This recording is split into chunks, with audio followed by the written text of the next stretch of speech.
नमस्कार, कैसे हैं? नमस्कार, मैं हूँ राकेश, आप लोगों के सामने स्वागत करता हूँ। उम्मीद करता हूँ आप सब लोग बहुत अच्छे होंगे और यूपी पीसीएस का ये नया सेशन आप लोग के आगे है। यूपी पीसीएस की परीक्षाओं के लिए अत्यंत इंपॉर्टेंट, चाहे आप पीसीएस 2024 को लेके बात करें, चाहे आप बात करें जो एआरओ आरओ का री एग्ज़ाम होना है उसके लिए, है ना। ये दोनों परीक्षाएं 3 से 4 महीनों के अंतर्गत होने वाली हैं और उसके लिए हम इंपॉर्टेंट सेशन चला रहे हैं। तीसरा लेक्चर इसका है। 2 लेक्चर हम लोगों ने इतिहास के ऊपर देखे थे, अगला लेक्चर हमारा उसी विषय के ऊपर आएगा। अभी हम लोगों ने एनवायरनमेंट को भी स्टार्ट किया, बिकॉज एनवायरनमेंट से हमारे कुछ आसान से क्वेश्चन और लगभग सीधे सीधे हमारे को परीक्षा में हमारे मार्क्स बढ़ाने लायक प्रश्न पूछे जाते हैं।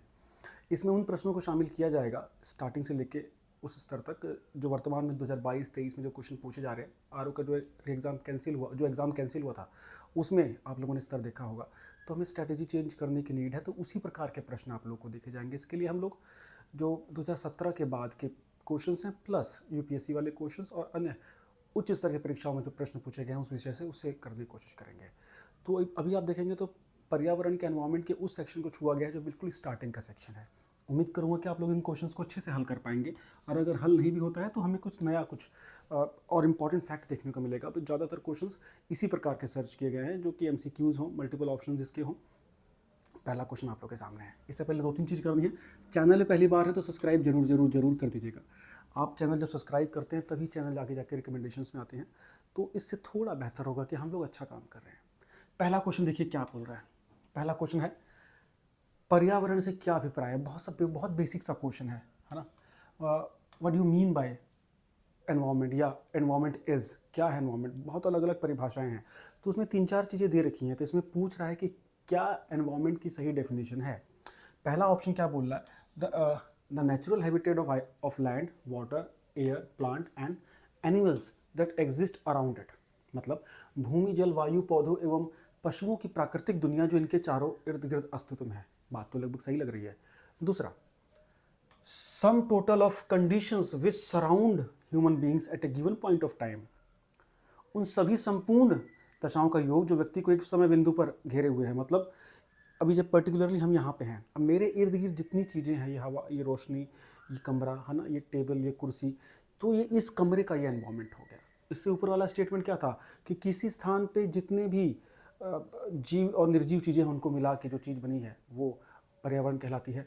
तीसरा पॉइंट क्या बोल रहा है, the interacting system of physical, biological and cultural element which are interlinked, है ना। मतलब तीसरा बोल रहा है कि भौतिक, जैविक और सांस्कृतिक तत्वों का मिलन और उसके मिलने के बाद जो व्यवस्था तैयार होती है उसको पर्यावरण बोलते हैं। ये बात भी सही है। तो चौथा ऑप्शन कह रहा है ऑल ऑफ द अबव। तो जी बहुत बढ़िया, हमको इस क्वेश्चन से बहुत कुछ सीखने को मिल गया। तीनों डेफिनेशन अपने को बुक मार्क करके आप रख लो। ये पीडीएफ में टेलीग्राम ग्रुप में दे दूंगा। टेलीग्राम ग्रुप में ही जुड़े तो जुड़ जाइएगा, एम विद राकेश सर्च करो, दिख जाएगा। ठीक है। हम उस वर्ग को टारगेट कर रहे हैं जो वर्ग इट्सेल्फ थोड़ा बौद्धिक कैटेगरी में आता है, तो आप लोगों से ऐसी उम्मीदें की जाती हैं कि बहुत कुछ चीज़ें बिना बताए भी आप इसको करने की कोशिश करेंगे। ठीक, ये पहले क्वेश्चन का आंसर हमारा हो गया डी और सीखने के लिए मिली 3 अलग अलग चीज़ें। ठीक है। नेक्स्ट क्वेश्चन की ओर अगर हम चलें तो क्या बोल रहा है। नेक्स्ट क्वेश्चन बोल रहा था एक्चुअल लोकेशन और place where an organism lives is called. मतलब जहां पर कोई जीव, जैसे मैं, कोई भी जीव रहता है, उस सटीक स्थान को क्या कहते हैं। कोई भी जीव, एक मच्छर हो गया, एक फ्रॉग हो गया, एक इंसान हो गया, एक जानवर हो गया, कोई भी, है ना, उस पर्टिकुलर जगह को क्या बोलते हैं। ए हैबिटेट, बी हैबिटेट मतलब आवास घर, बी इकोसिस्टम, सी निकेत या नीच जिसे बोलते हैं, बायोम या नन ऑफ द। ये क्वेश्चन देखो बहुत जबरदस्त क्वेश्चन, जिसमें 5 ऑप्शन देखे, समझ लो क्वेश्चन बीपीएससी का है। ठीक है, ज़्यादातर बीपीएससी 5 ऑप्शन देता है। क्या डेंजरस क्वेश्चन है। देखो पहले चोट में तो अगर मैं इसको देखूं तो मुझे सीधे सीधे आंसर ए दिखता है, सही है ना, कि हैबिटेट एक्चुअल में जो पर्टिकुलरली इंसान जहाँ रहता है वो आवास ही होता है। मान लीजिए मेरा घर है, ये 3 मंजिल का घर है और इसमें मान लीजिए 1 मंजिल पे मैं यहाँ पे इस कमरे में हूँ। किसी और मंजिल की व्यवस्था क्या पता दूसरे प्रकार की हो, है ना, वहाँ दूसरी चीज़ें रखी हुई हैं, वहाँ दूसरे चीज़ों से एक अलग माहौल है, अलग एनवायरनमेंट हो। तो जो आवास है वो एग्जैक्ट मतलब संपूर्णता के साथ इसमें नहीं सोच ले सकते। आवास तो होगा ही होगा, आवास तो होगा ही होगा, इसके साथ साथ निकेत भी होगा, नीच भी होगा। बिकॉज नीच क्या होता है, उस एग्जैक्ट लोकेशन को कोई इंडिविजुअल या कोई भी इंडिविजुअल जो रह रहा है उससे क्या इंटरलिंक चीज़ें हैं और वो पर्टिकुलरली क्या कहाँ रह रहा है, उससे रिलेटेड जो एनवायरनमेंट क्रिएट होता है उसको नीच बोलते हैं। तो ये सी ऑप्शन भी इसमें इंटरलिंक्ड है। अब इसमें क्या होगा, बहुत ई ऑप्शन किसी ने सोचा नहीं होगा, यहाँ क्वेश्चन में कैच है, इसका ऑप्शन होगा ई, बिकॉज ए और सी दोनों इसके ऑप्शन है, तो ए और सी दोनों बनते हैं, तो ऐसा कोई ऑप्शन नहीं था इसमें सिंगल आउट के हम इसको अकेले में ले लें। ऑल ऑफ द अबव होता तो हम चीज़ों को कंसीडर कर लेते, बायोम, परितंत्र, इन सबको मिला के भी कुछ कुछ चीज़ें बनती है, लेकिन एक्चुअली ना यहाँ पे एक वर्ड लिखा था एक्चुअल लोकेशन। एक्चुअल लोकेशन की डेफिनेशन में हैबिटेट और नेच ही हमारे सटीक बैठते हैं, ठीक है। एनवायरमेंट देखिए, जो बहुत सिंपल क्वेश्चन होता है ना वो सबसे टफेस्ट क्वेश्चन होता है, जो भी चैप्टर का हेडलाइन होता है वो सबसे टफेस्ट क्वेश्चन होता है। एनवायरमेंट में से जब आप डिटेल में जाएंगे तो बहुत सारी चीज़ें गलत हो सकती है। क्या जबरदस्त क्वेश्चन था ये, ठीक है। नेक्स्ट क्वेश्चन, अब देखिए क्या बोल रहा है कि जनरली ज़्यादातर environment can be classified as following categories, which among the following is not a part of such category. हम सामान्य रूप से पर्यावरण को कुछ भिन्न प्रकार में बांटते हैं, है ना। इनमें से कौन सा पर्यावरण का पार्ट नहीं है, हिस्सा नहीं है? पहला है ऑपरेशनल एनवायरनमेंट, ये तो मैं पहली बार ही सुन रहा हूँ, तो ये तो नहीं होगा, है ना, मतलब यही आपका आंसर है। फिजिकल एनवायरनमेंट, भौतिक वातावरण जो हमारे अगल बगल हम देख पा रहे हैं अपनी आंखों से। कल्चरल एनवायरनमेंट, जो मैंने पहना हुआ है, अभी अमेरिका में कोई रहेगा तो वो माइट भी उसका अटायर दूसरा होगा, उसका बोलने का तरीका दूसरा होगा, वो कल्चरल एनवायरनमेंट हो गया। बायोलॉजिकल एनवायरनमेंट, जो जैविक व्यवस्था में हम लोग हैं, ठीक है। तो ये तीनों तो हमारी चीज़ें मैच करती हैं, ए ऑप्शन हमारा इसमें हमारा आंसर हो जाएगा, ये ऑड वन आउट हो गया। नेक्स्ट क्वेश्चन, चौथे क्वेश्चन को ही ध्यान में देखिएगा। चौथा क्वेश्चन क्या बोल रहा है कि पर्यावरण किससे बनता है? Environment is composite state. अब देखो वहाँ पे एक्चुअल लोकेशन की बात थी तो है, वो चीज़ें हो गई।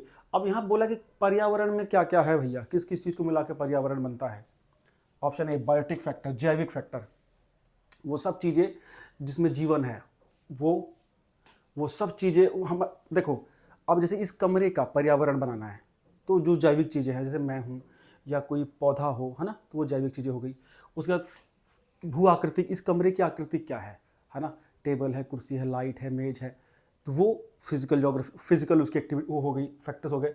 फिर अबायोटिक, अब इसमें अजैव भी तो ऑप्शन चीज़ें हैं, हवा है, पानी है, जिसमें जीवन नहीं है लेकिन वो इटसेल्फ बहुत इंपॉर्टेंट है ना, मिट्टी, ये सब ये भी है। तो आंसर हमारा आ गया all of the above, because ये सारे तो कंबाइन होकर एनवायरमेंट बनता ही बनता भैया। तो डी ऑप्शन हमारा करेक्ट है। बहुत प्यारा क्वेश्चन था ये, और आंसर हमारा होगा डी, ठीक है। पीसीएस के लिए प्रिपेयर करते रहिए, आरओ के लिए प्रिपेयर करते रहिए। इन दोनों के ऊपर एक बड़ी टेस्ट सीरीज़ में लेके आ रहा हूँ, जिसमें आपको हमारा टारगेट रहेगा कि 5000 के आसपास क्वेश्चन कराने की कोशिश, और बहुत जल्द ही ये आप लोगों के सामने में लेके आऊँगा। और तब तक इन क्वेश्चंस को आप जरूर करिएगा, बिकॉज इसमें मैं एक भी ऐसे क्वेश्चन को शामिल नहीं करता हूँ जो इस परीक्षा से कमतर लगा, है ना। चलिए नेक्स्ट क्वेश्चन है, which of the following is not related to the protection of environment. निम्न में से कौन सा कार्य पर्यावरण की सुरक्षा से संबंधित नहीं है? ठीक है। सस्टेनेबल डेवलपमेंट, भैया ये तो बिल्कुल ही संबंधित, ये सस्टेनेबल डेवलपमेंट इटसेल्फ बड़ा टॉपिक है अपने आप में। क्या होता है ये सस्टेनेबल? मतलब धारणीय विकास, सतत पोषणीय विकास, है ना, ये बोलते हैं।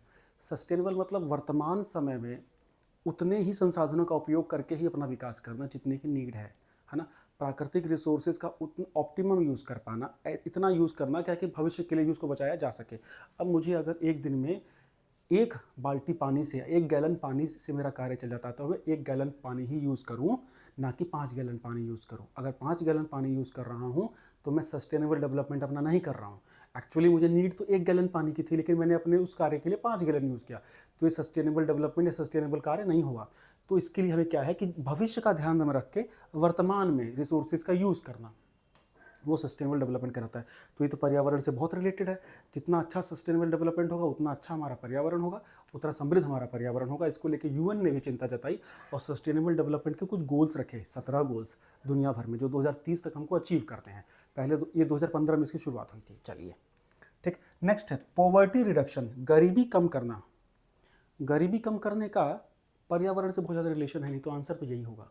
तीसरा ऑप्शन था एयर कंडीशन का यूज़ कम करना, बिल्कुल ग्रीन हाउस गैस कम निकलेंगे। यूज़ ऑफ पेपर बैग्स, बिल्कुल प्लास्टिक कम होगा।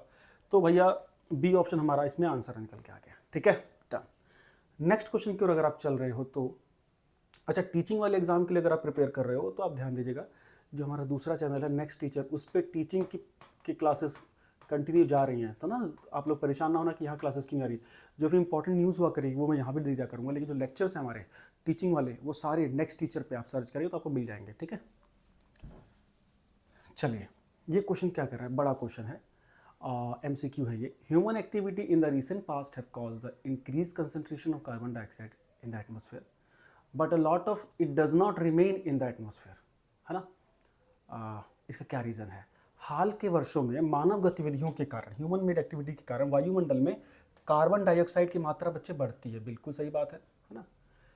अब लेकिन जो ये मात्रा बढ़ती है उसमें से बहुत सी वायुमंडल के निचले भाग में नहीं रहती, ज़्यादातर कार्बन डाइऑक्साइड ऊपर में ही होती है, निचले में वो यूज्ड अप हो जाती है, खत्म हो जाती है। ऐसा क्यों? ऑप्शन है इसका, it escape into the outer stratosphere, वो बाह्य समताप में पलायन कर जाती है। ऑप्शन बी है, समुद्रों में पादप प्लवक प्रकाश संश्लेषण कर लेते हैं, photosynthesis by phytoplanktons in the ocean. Option D है, trapping of air in the polar ice cap. इसमें कौन सा ऑप्शन करेक्ट है? क्या शानदार क्वेश्चन है। देखिए, बी ऑप्शन जो पका ये करेक्ट है आपका। जो मरीन में जो हमारे फाइटो प्लांट्स होते हैं, जो कोरल रीफ्स वगैरह इनको आप बोल रहे हैं, या जो भी ऐसी जैविक चीज़ें होती हैं जो प्रकाश संश्लेषण करती हैं, वह इस कार्बन डाइऑक्साइड को यूज़ कर लेती हैं ऑक्सीजन के जनरेशन में, और वहाँ से इस वजह से इसकी डेंसिटी खत्म हो जाती है। इसीलिए निचले स्तर पे, निचले स्तर का मतलब है हमारे ज़मीन का निचला स्तर, समुद्र लेवल, वहाँ पे कार्बन डाइऑक्साइड की मात्रा कम ही रहती है। रीज़न ये है, इसीलिए तो समुद्री संपदा को भी बचाए रखने की बड़ी कोशिश की जा रही है यहाँ, इस वजह से, ठीक है। तो चलिए, बी ऑप्शन हमारा इसमें हमको बी ओनली करेक्ट है, ठीक।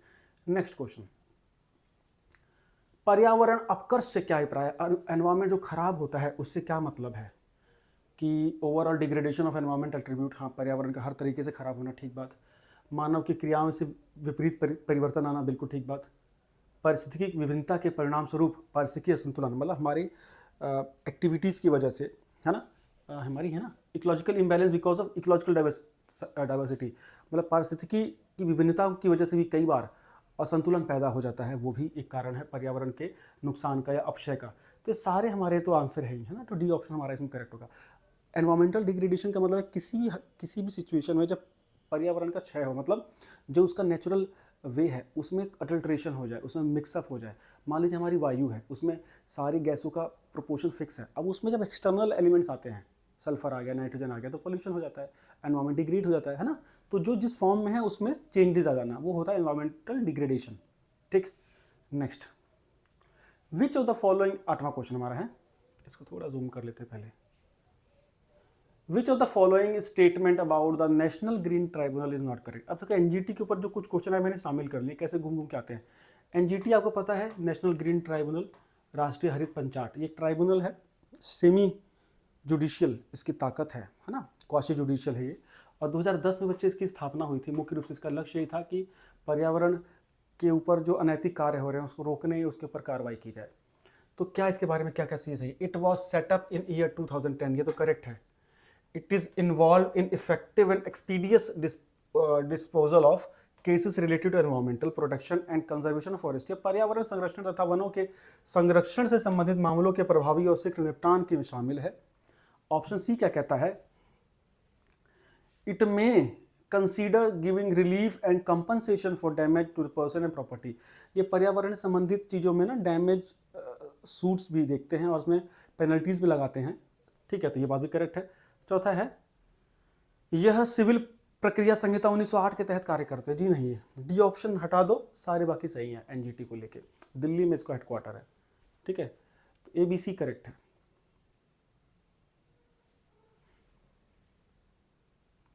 ठीक, अब देखो एक और क्वेश्चन आ गया, किस वर्ष में स्थापित हुआ था एनजीटी? इजी क्वेश्चन है, ट्रैप बिल्कुल नहीं करना। 2010, काम खत्म। NGT tribunal came into force 2010, अक्टूबर 2010, महीना भी दे दिया इसमें, अक्टूबर 2010, आसान से क्वेश्चन है। National green tribunal setup was to setup to deal with the expeditious disposal of cases related, हाँ वही क्वेश्चन आ गया। अच्छा, कि नेशनल ग्रीन ट्राइब्यूनल किस पंचवर्षीय योजना में आया था? अभी आपको पता होना चाहिए उस समय कौन सी पंचवर्षीय योजना थी। 12वीं तो थी 2012 से 17, ये था 2010 में, तो आंसर होगा 11वीं, ठीक, बी ऑप्शन। नेक्स्ट क्वेश्चन अगर देखें तो name the first state of India which is dependent on organic farming. Bharat का पहला स्टेट जब भी ऑर्गेनिक फार्मिंग की बात हो, 100% organic state, Sikkim Sikkim Sikkim. C option correct है, इसका आंसर भी सी ही होगा। ये बिल्कुल एक जैसा क्वेश्चन आ गया, हमें इसको हटाना चाहिए था। विच of the following was the first 100% organic state? Of course question कैसे घूम के आए, सिक्किम को आपको नहीं भूलना है।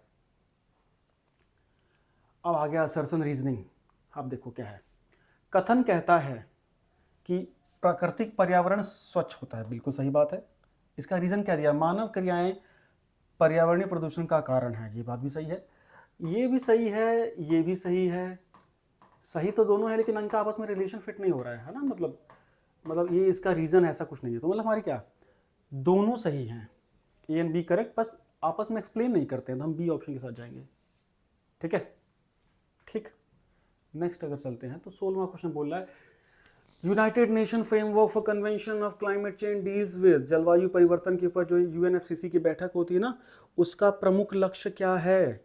क्या फाड़ू क्वेश्चन है। Name A, reduction of fossil fuels, जीवाश्म ईंधनों के उपयोग में कमी लाई जाए, कार्बन डाइऑक्साइड में कमी लाई जाए कि उत्सर्जन में, यूरेनियम के उत्पादन में कमी लाई जाए, या डी, ग्रीन हाउस गैसों के उत्सर्जन में कमी लाई जाए। अब ध्यान से देखो, बहुत से लोग इसमें कार्बन डाइऑक्साइड के उत्सर्जन में कमी लाने को ही बड़ा टारगेट मान सकते हैं, लेकिन एक्चुअली बच्चे ग्रीन हाउस एमिशंस के ऊपर कमी लाने के लिए इसका ही कोर इसकी कोशिश थी 1992 का, अगर आप डिक्लेरेशन इसका आप पढ़ते हो तो, रियो वाला। ठीक है, तो बहुत इंपॉर्टेंट डी ऑप्शन है, बहुत से लोग इसमें बी ऑप्शन में जा सकते थे, लेकिन आंसर आपका डी फॉर दिल्ली है। अच्छा, last question but not the least, the concept of limit to growth, ये क्या था बच्चे? एक 1992 में ये आया था, है ना। ये जो यूएनएफसीसी था, उससे पहले एक संस्था होती थी क्लब ऑफ रोम, अच्छा, क्लब ऑफ रोम के नाम से, उसके द्वारा ये एक डॉक्यूमेंट जारी किया गया था। एक क्वेश्चन काफ़ी पहले आया था, अच्छा क्वेश्चन है, थोड़ा यूनिक सा क्वेश्चन, ध्यान दीजिएगा। इसके ऊपर मैं पूरा लूँगा फटाफट कि यूएनएफसीसी के संगठनात्मक चीज़ों के बारे में काफ़ी आजकल इसके ऊपर क्वेश्चन हमें आते हैं, तो हमें आने चाहिए। ठीक है, ये हो गया आज के हमारे क्वेश्चंस। कैसे लगे मुझे ज़रूर बताइएगा, और धीरे धीरे ऐसे करके हम सारे सब्जेक्ट्स को खोलेंगे। क्वेश्चन का लेवल कैसा है मुझे बताइएगा, थोड़ा और लेवल अप करना होगा, हम कर लेंगे। ठीक है, चलिए, उम्मीद करता हूँ लेक्चर अच्छा लगा होगा। दोस्तों तक जरूर भेजिएगा, टेलीग्राम ग्रुप से नहीं जुड़े तो जुड़ जाइएगा। सब्सक्राइब बटन जो रेड रेड दिख रहा है, प्लीज़ इसको पुश कर दीजिए, साथ दे दीजिए, और अपने 3 से 4 दोस्तों तक जरूर भेजिए जो पीसीएस के लिए प्रिपेयर करें, लेकिन सिंसियर चैनल, कोई शोबाजी नहीं होगी, कोई तहलका नहीं होगा। ठीक है, थैंक यू, बाय बाय।